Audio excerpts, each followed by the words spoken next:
Welcome, and thanks for tuning in. This is Chris, and this is the sixth in a series of short instructional videos demonstrating how I use Obsidian to manage a Rolemaster Classic game. This was delayed a bit because Jeremy Valentine pushed some very cool updates to the plugin, including the ability to have a second window where the players can see the initiative and status of everyone in the combat. I'll be showing this fantastic feature along with what I was originally planning to show. So, on to the next demo. In the last video, I showed you how to apply damage and healing to individuals using the Initiative Tracker plugin for Obsidian. In this one, I'm going to use our brave trio once again to continue to fight some kobolds and be abused again as demo examples and show you how I can apply a variety of conditions and notes to each character. So, in the last video, I noted that you could set Initiative Tracker to automatically tag an individual as unconscious when they reach 0 concussion hits. So if you'll notice, I'll take this kobold up here. I'm going to apply 30 points of damage to him. And not only is he at 0 hit points, but he is also marked unconscious. And notice also that it also gives you the text for unconscious. You can also manually add conditions that are included by the plugin as a default. So let's say the rogue gets grappled.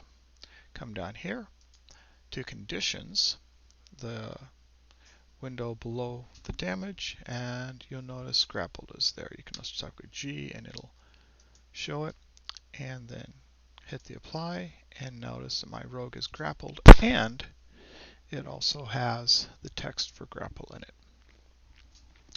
Pretty sweet. Real easy to click off if you need to. Just hit the X and it goes away. So, how do you find out what the defaults are? You come down to Settings, you'll go into the Community Plugins, you'll hit Initiative Tracker, you'll scroll down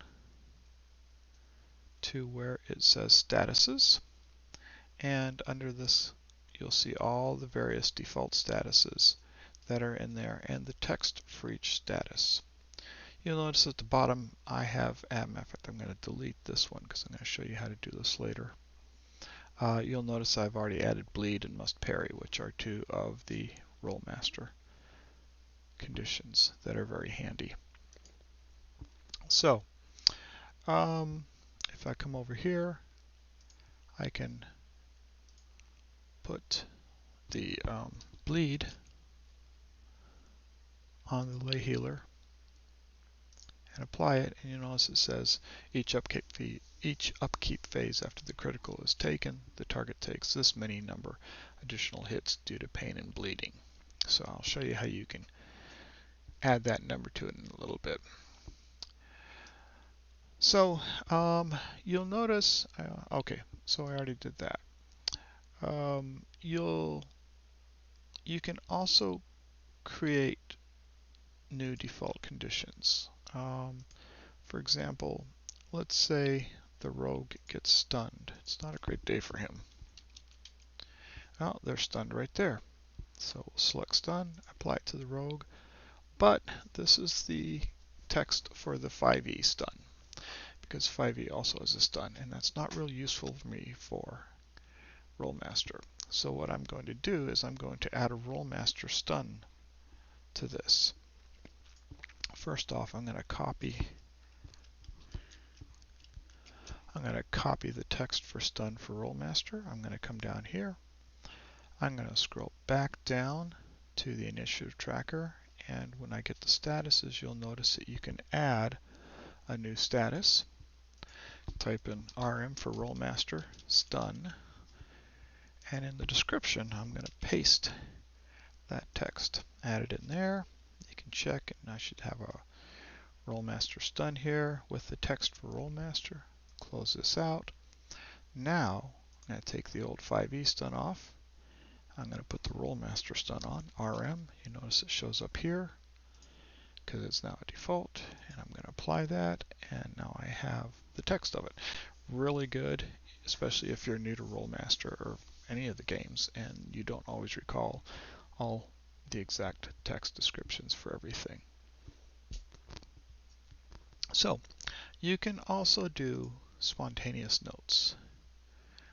Actually, before I do that, you can also apply things to groups of people. So I'm going to come down here. I'm going to do the Rolemaster Stun. This isn't how it would work. Now let's do the Charmed. You can do this, and you can also select. Oh, I got to click on the hit points. That's what it is. Notice down here, I just everyone I added to here, and if you don't mark them saved or resisted, then when you click Charmed, oh, that didn't work. Let's try this again.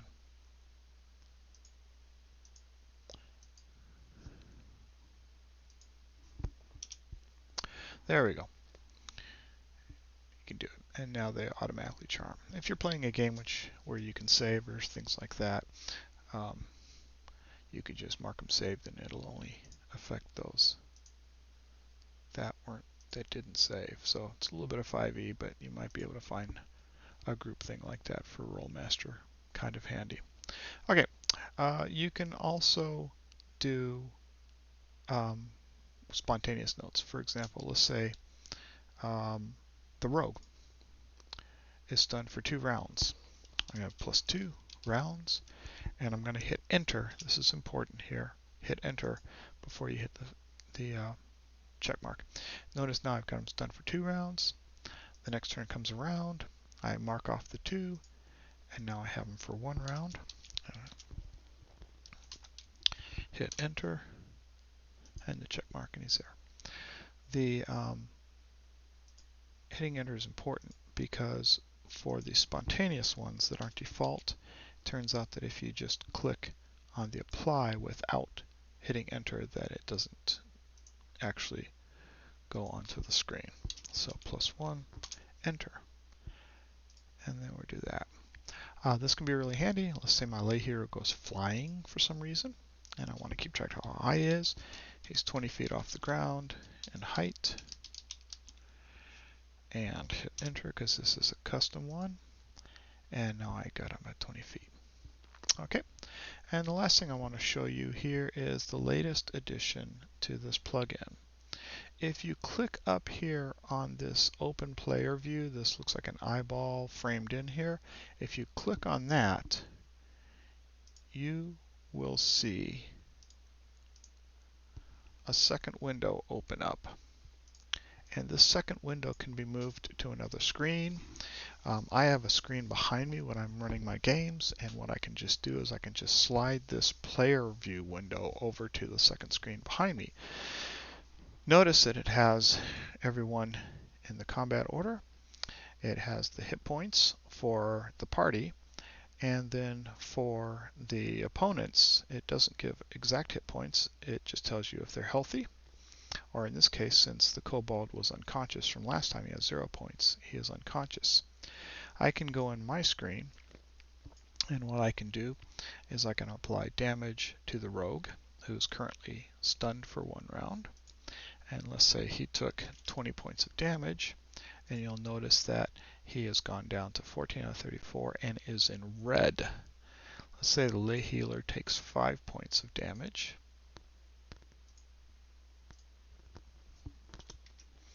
And you'll notice that he is yellow, so the color indicates also.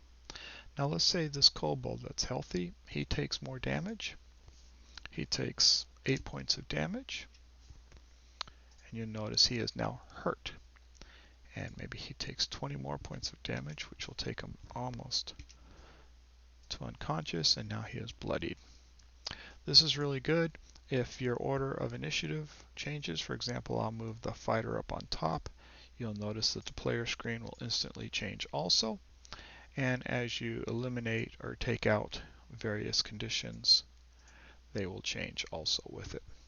So this works out really good. I love it. It speeds up combat a lot. It eliminates a lot of the questions about who goes next and, how many, what does the creature I'm fighting look like? They can just glance up here and they can see.